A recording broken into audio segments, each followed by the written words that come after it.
Here in this video, we're going to demonstrate the difference between the monopoly and the perfectly competitive markets. So as usual, we're going to start by solving Monopoly's profit maximization problem, obtain Q star, and plug it back in the demand function. Afterwards, we're going to use it again, solve this problem again, assuming that the firm is in a perfectly competitive market. Then we compare the quantities of the two. So for starters, let's solve this problem. So you already have your inverse demand function. So it's going to be, let's name this phi m to denote the profit of the monopolies. So it's going to be Q. Let's go straight to the actual functions. It's going to be A minus BQ times Q minus, well, CQ is CQ. It's going to be it's going to be CQ. Right? And solving for the derivative, it's going to be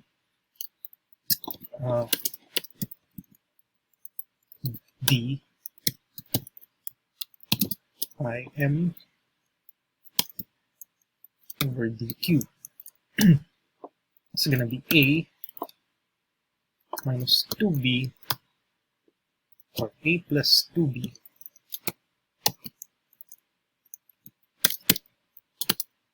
plus 2B minus C equals 0. 2BQ rather minus C equals 0. So we'll just have to isolate Q. On the left hand side, it's going to be Q. Let's name this QM. Right? To differentiate it from the monopolies, or differentiate it from the output of a perfectly competitive firm. So it's going to be C. You can go straight to the solution. So it's going to be C minus A over 2B. Right? So let's set that aside. And let's try to solve for the firms for the competitive markets output. So in a perfectly competitive market, firms are price takers. So obviously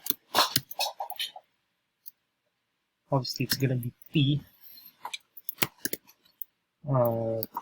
PQ equals A minus BQ. Now for in a perfectly competitive market, the price must be equal to the marginal cost. And let's use the notation PQ must be equal to MC. But we know that cost is CQ. So it's C rather. So plugging in C in the demand function, so it's going to be A minus BQ. And it's going to be equal to A minus C.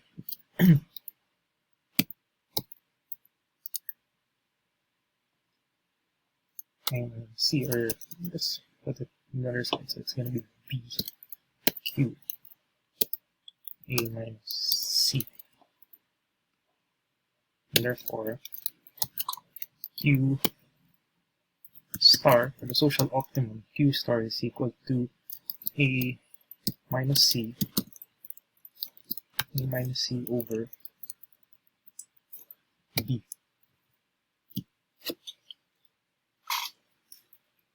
Yeah.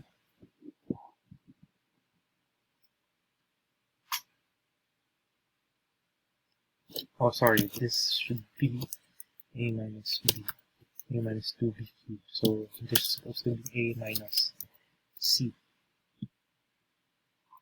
Yeah. So this is the firm, this is the output. the perfectly competitive firm. Now compare that to QM. QM is basically the output for the monopolies is half of the socially optimum output. So that's A minus C over 2B, which means that in a monopoly, or if an industry is run by a monopolist, output is lower as compared to your socially optimum output, which is A minus C over B. Now, we already know this. Now, to show you the deadweight loss, just have to draw. I think you're already familiar with this. Just have to draw the monopolist's demand function. Let me resize this. Use a thicker line.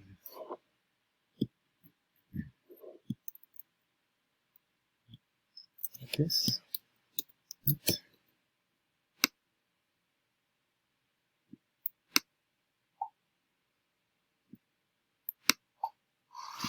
Okay, then let's draw the demand function. Normally the demand function looks like this. Right. This is your D, and let's denote the MR, which has a rather steeper slope. And the marginal cost is just constant, so it's gonna be here.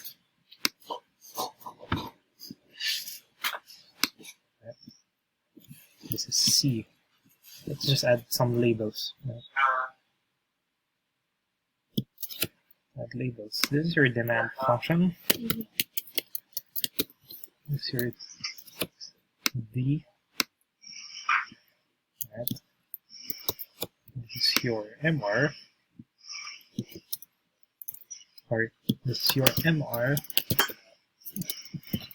And this is your marginal cost. It's a constant. It's just C. Small c. Alright, it's just small c. Now, the social optimum is right about here, right? When price is equal to the marginal cost. Well, since in a competitive market, the marginal cost function is basically your supply curve. So here, let me just adjust the thickness.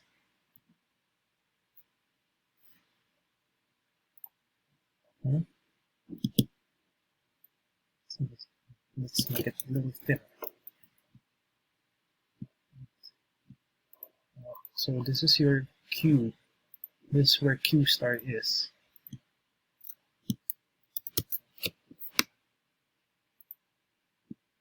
This is where Q star is. But for the monopolist, since his profit maximizing condition is at MR equals MC, we'll set the price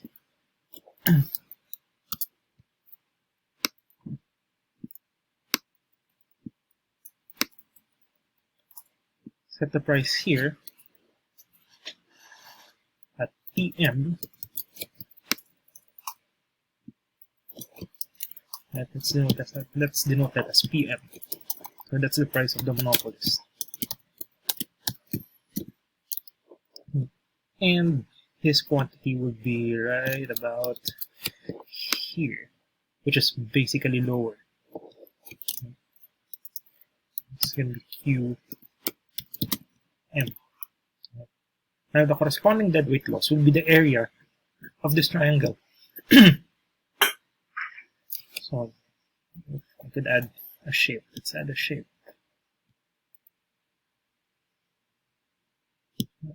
Small right triangle here.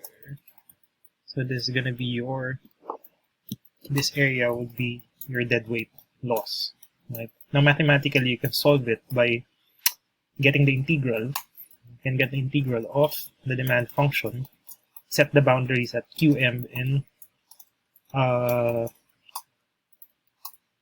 qc, qm and q star rather. And get the area. You get the area under this portion of the demand curve, and setting the bounds at qm and q star.